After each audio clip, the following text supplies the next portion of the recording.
Entonces, en cada una de estas etapas, ¿y dónde entran los derechos humanos?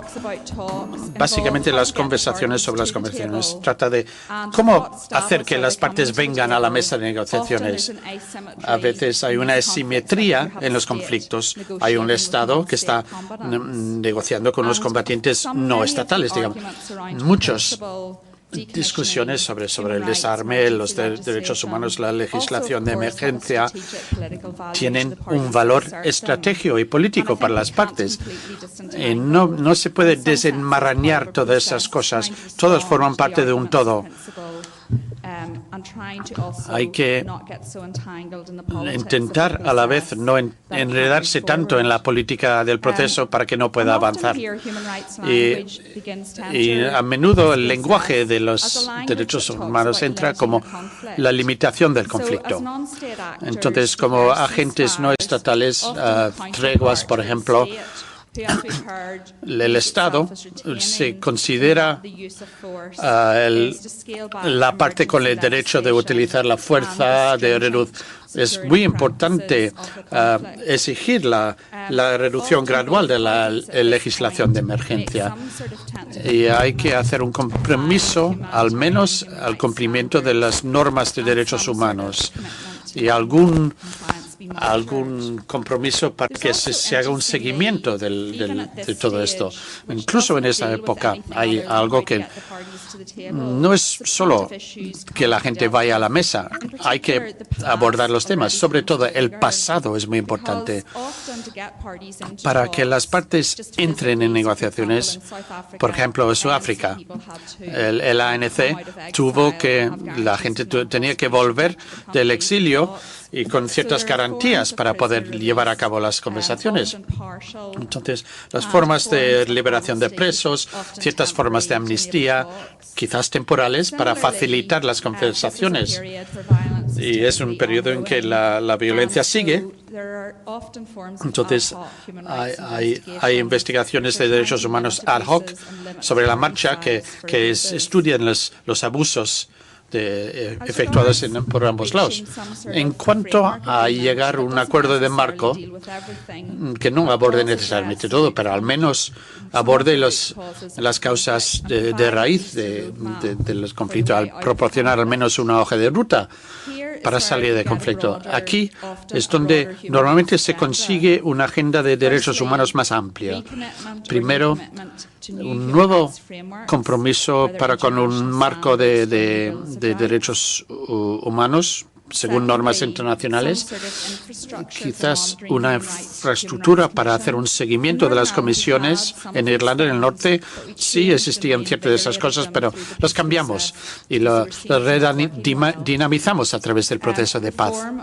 La reforma de la conducta policial, la reforma del sistema de justicia criminal y también del sistema legal son componentes importantes, con la idea de abordar los problemas de derechos humanos del pasado que no vuelvan a ocurrir. Y también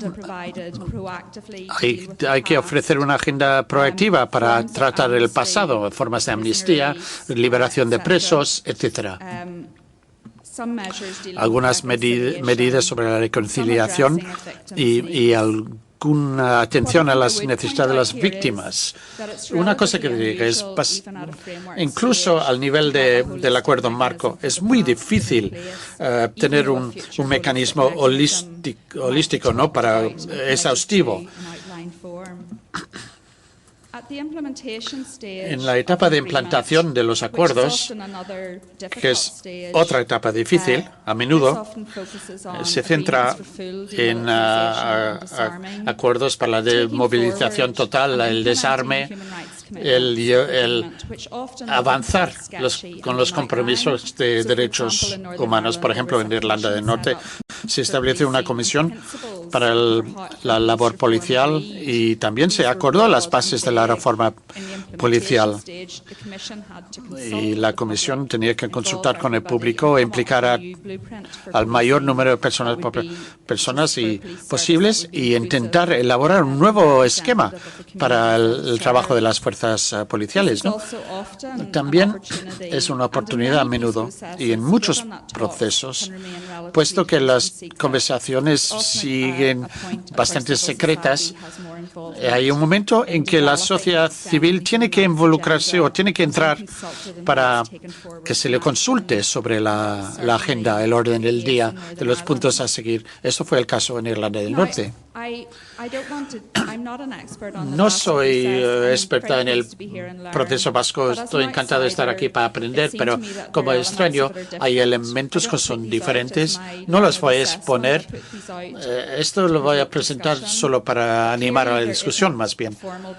Pero no hay un proceso formal in situ en este momento que implique a Madrid, por ejemplo. Una forma de leer la situación podría ser que es una fase preliminar antes de las negociaciones, muy larga, muy difícil.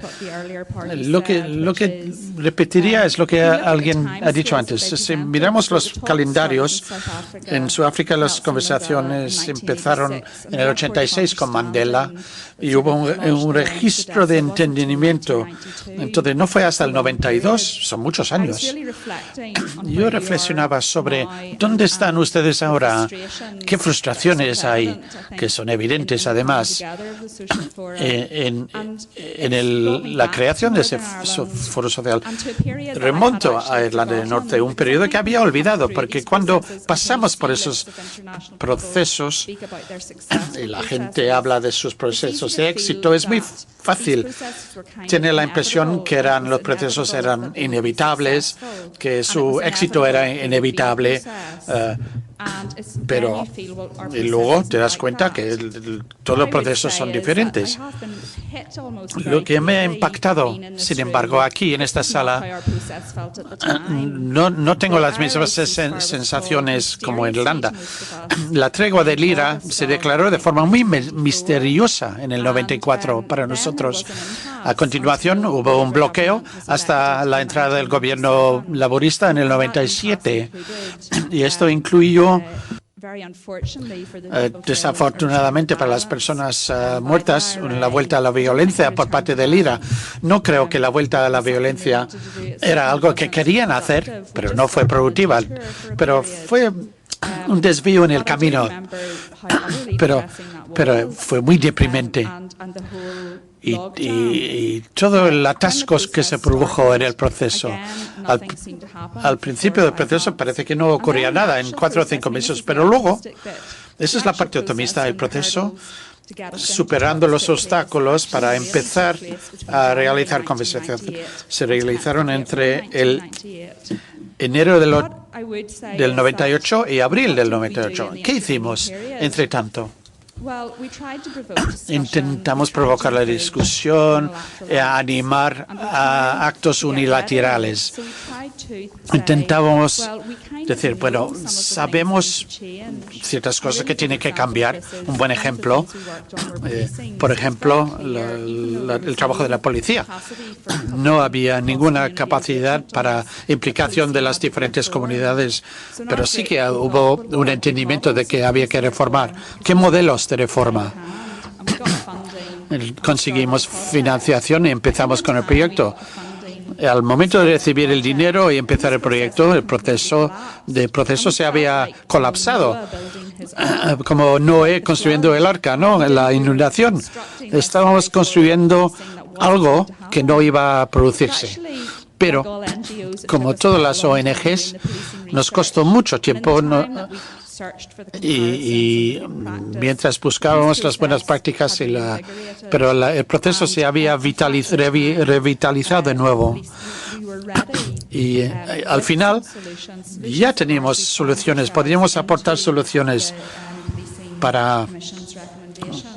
y entraron en las recomendaciones a la Comisión de Policía. Pero quiero reflexionar y casi preguntar, no creo que estos tipos, entre comillas, ideales no son un guión para seguir. Lógicamente, aquí estamos en una fase de prenegociación muy difícil y larga. Es posible pensar también pero si el guión fuera diferente sobre otra alternativa, ¿cuál es la contribución vasca a los procesos en el mundo? ¿Cuáles son los retos? No tengo la respuesta para esto, pero esto forma parte de lo que están ustedes buscando, me parece. Voy a parar ahí. Tenía algo más que decir sobre